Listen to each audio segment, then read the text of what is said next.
for the Engineer of Information Technology together with my co-assessor, Dr. Kawin Sipiero. Okay, but before I do the presentation, I would like to acknowledge the effort that you put in the preparation for this visit, especially the SAR. Thank you very much also for your hospitality. So let me start with the presentation. So let's start with the good news. I will be presenting the results for these first 4 criteria. Expected learning outcomes, program structure and content, teaching and learning, and student assessment. This is all about the program, how the program is structured, and how the program is delivered. So we would like to commend the program for good practices in outcome-based education, especially in these 4 aspects. First, the program learning outcomes were clearly stated. And you used a learning taxonomy, specifically the Bloom's taxonomy. And based on the evidences that that you submitted to us and that we read, there's very good evidence of constructive alignment, a good understanding of outcome-based education. And most especially, you have performance indicators for your program learning outcomes.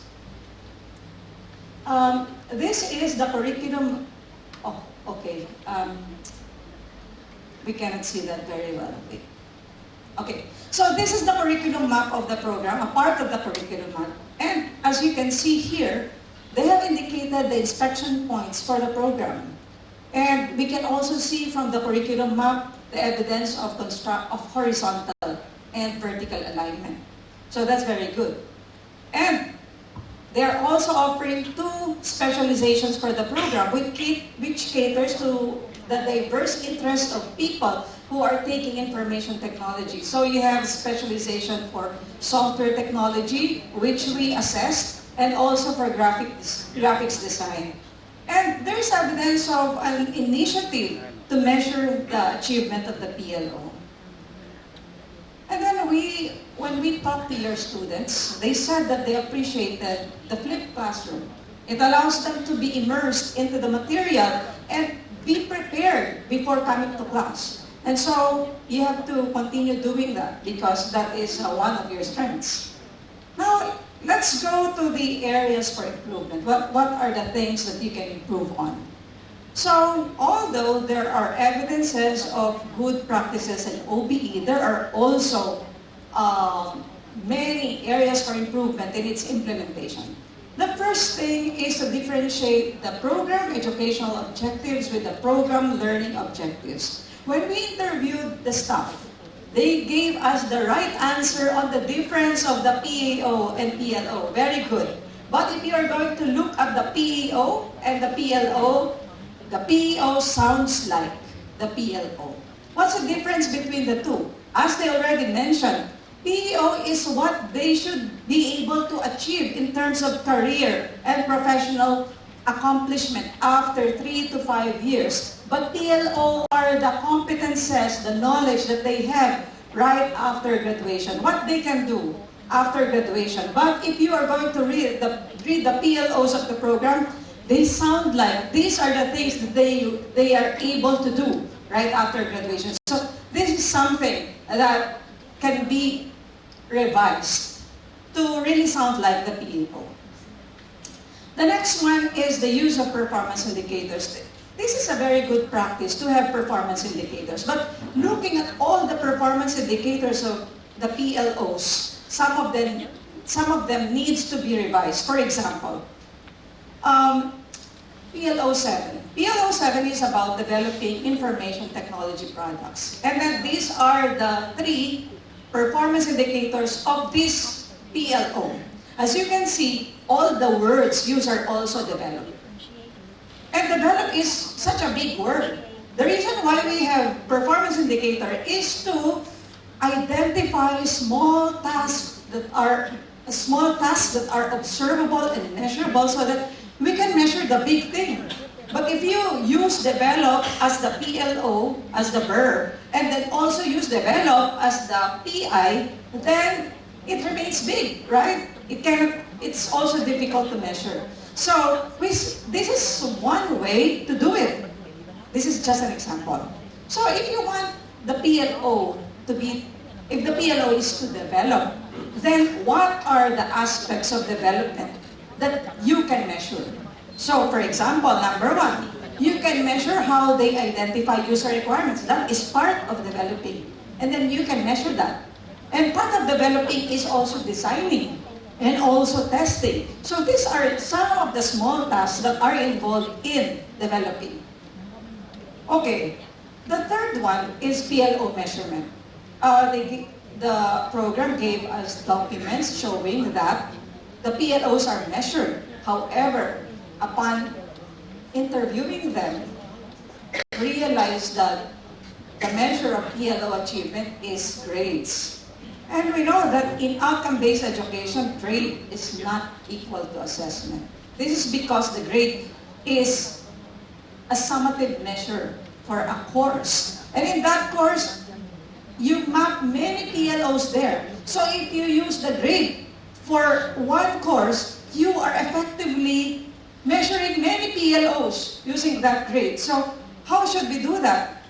We have to really identify specific measurements. So let me give an example. So if your ELO is about being proficient in communication or effectively conveying information, the performance indicators can be about writing reports, writing grammatically correct reports, or doing effective presentations or good visualization of data.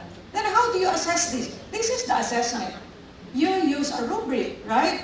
And in the rubric, you don't consider the score for the whole rubric. You only consider that part of the rubric that measures the PI, the performance indicator that you want. So, if the performance indicator that you want is to make a grammatically correct report, then you only consider the first line in the rubric and not the second line. You use it to measure another performance indicator. Something like this. And then the next one is about using the PLO attainment as an input for curriculum review. You are doing a lot of curriculum review, and that's good. But this is based on the comment from people from the industry. That is also good. But since we are already doing measurements of our PLO, these measurements of the PLO should also be used in the future as a guide for changing or improving the curriculum. Because this is our contract with the student, right? This is what we promised them to be before graduation. And then we also want you to consider strengthening entrepreneurship and innovation in the program, because based on the data that you have provided us, there's only 2.5% of your graduates that are self-employed. And then when we look at the curriculum, we saw that there are only 2 units allocated for entrepreneurship, and that is about startup. When we talk to the graduates, we asked them why you are not going into business. They said that it's too risky. Now I can understand. And then they can only think about startups. But startup is not the only business. An IT person can do many things to earn money on his own. They can become consultants, right? They can have, it does not have to be a startup. They can develop a product that they can sell. So, if the only idea that students get is from the startup class, that is very limited. You have to teach them how to market themselves. You have to teach them how to take care of money, and that's finance. So, our objective, our suggestion or recommendation is, even in the university, incentivize innovation.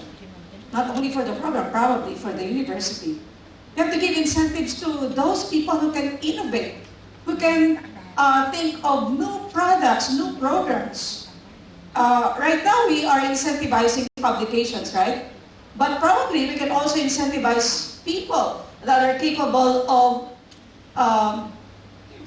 thinking of new products, that can be solved.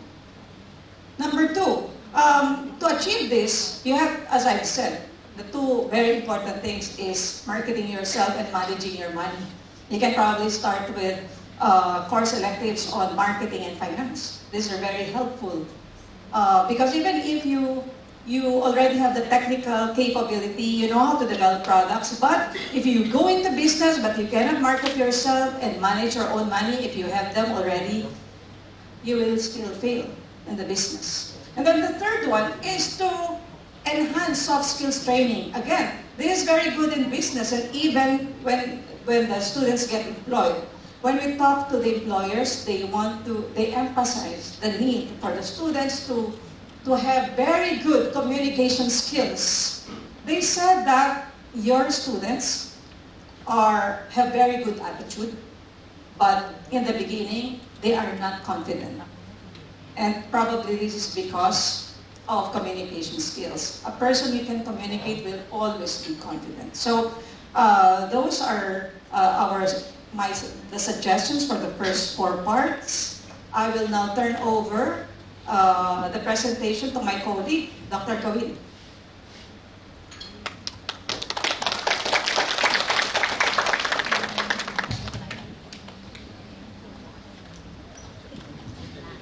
Okay, thank you very much, Prof. Natalie, and a very good morning to everyone. For now, I'm covering the last 2 criteria resources, covering criteria 5, 6, 7. And the next one is resource criteria covering criteria 8. I will start with the academic staff planning. Okay, this is a good point for the program. The university has clear regulations for staff recruitment. The program has a clear framework for staff recruitment as well, and also for the development plan. And you can see the table there. This is the appendix from the start, and we can see that you track number of PhD, masters in the program, and also for the development plan who are studying or pursuing PhD or masters. However, there is some suggestion for the further improvements because IT contains several areas, so many specialization areas. These some areas, but I would say that the program doesn't need to following the specialization here. The program can have their own consideration to go for the specialization. We know that you consider about specialization already, and you have mapped the specialized areas to course. You know that okay, this guy got PhD in this one, equity in this field, and you assign them to teach this course or that course. But it's not just curriculum relevance. You need to think further about the research program as well. So think about okay, for example, for now AI is coming. In all the field, you can see the graph. The trend AI is coming and coming, and for citation in the AI application as well. So this some considerations that you may think to include as staff. It's not just curriculum elements, but also research focus as well, and it's going to provide sustainability for the program.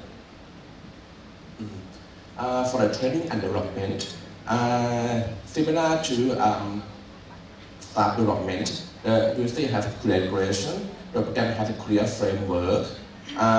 You annually survey the requirement or what academic staff would like to attend for the training in each year. You have the list of academic staff who have attended in each year and in each training as well. It's quite good. As I say, we are always have a room for improvements. When you have done your survey and you implement the training already, but it's not just implement training, but you need to think about the cost effectiveness of the training as well. So post-training assessment is also important.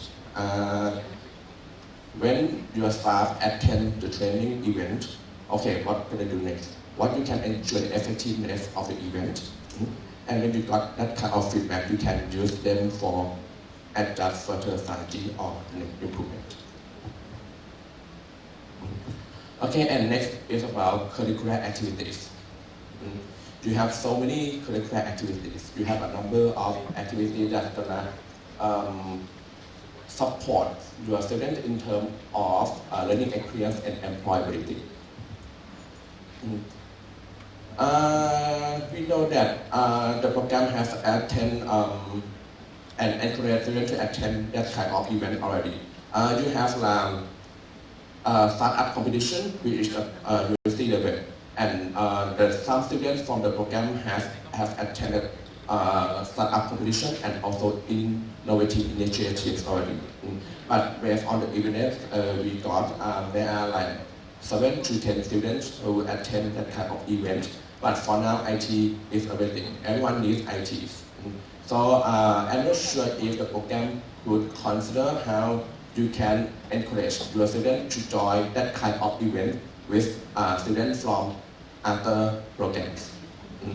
And this links to the point that Professor Rosemary said about entrepreneurial mindset. So you don't need to include them in only curricular courses like requirements or equitives, but co-curricular activities or extracurricular activity is other ways you can enhance entrepreneurial mindset.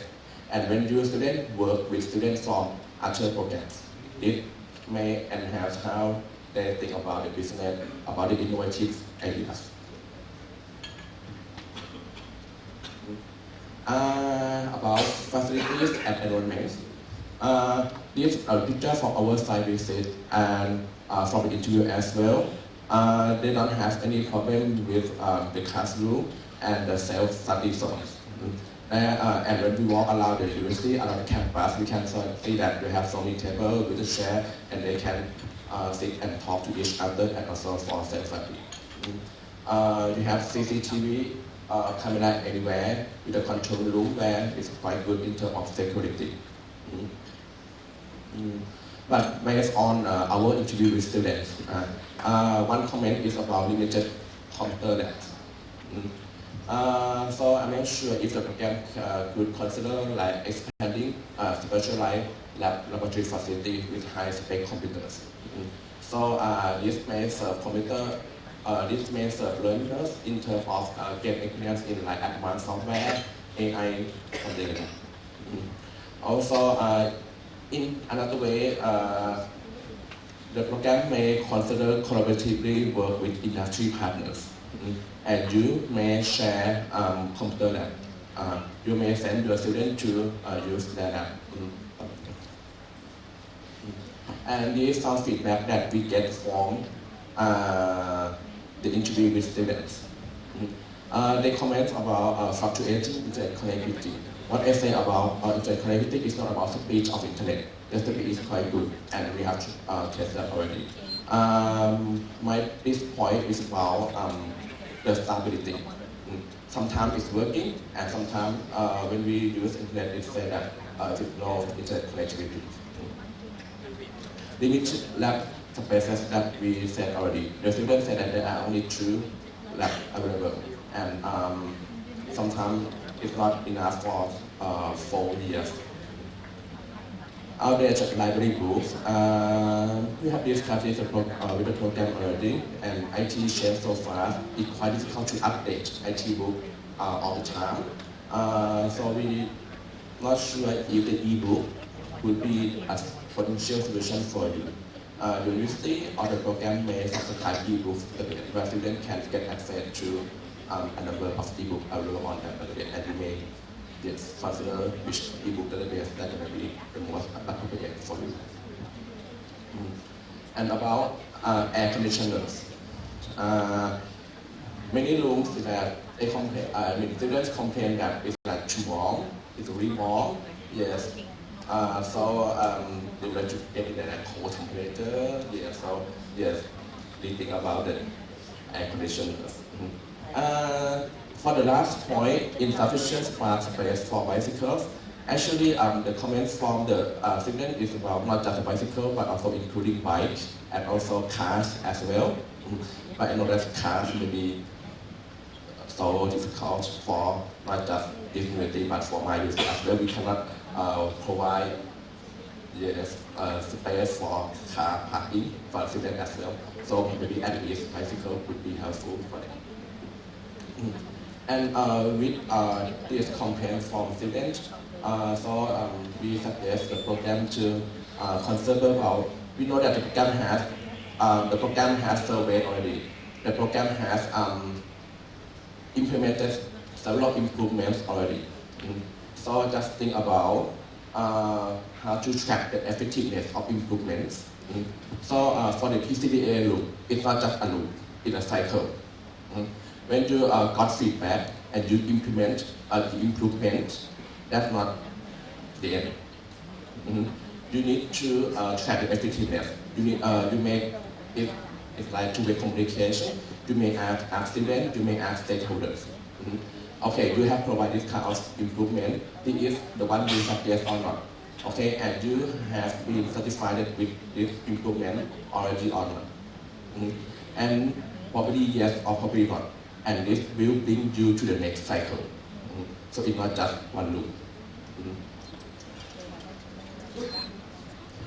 Okay, and the last criteria is resource criteria. Firstly, I would like to talk about the dropout rate and average time to graduation. The Office of Academic Affairs and Student Service provide this kind of data. It's really detailed. And employee surveys are conducted annually. The one good point is that you can get really high response rate. It's around 80 to 90%, which is quite high. And it's not just employment rate, but you also track whether this student will be employed in the relevant field or not. It's very in detail. It's very in self-employment and further study as well. But it does at the end of graduation. But normally we would like to see career progression as well. It's not just the end of graduation, but how about 1 year after that? How about 2 years and 2 years after that? They are still in the same position, or do they change their job already, or they can be promoted to be the higher position? This is another consideration that could support the program to evaluate the effectiveness of intervention and to track the achievement of learning outcomes.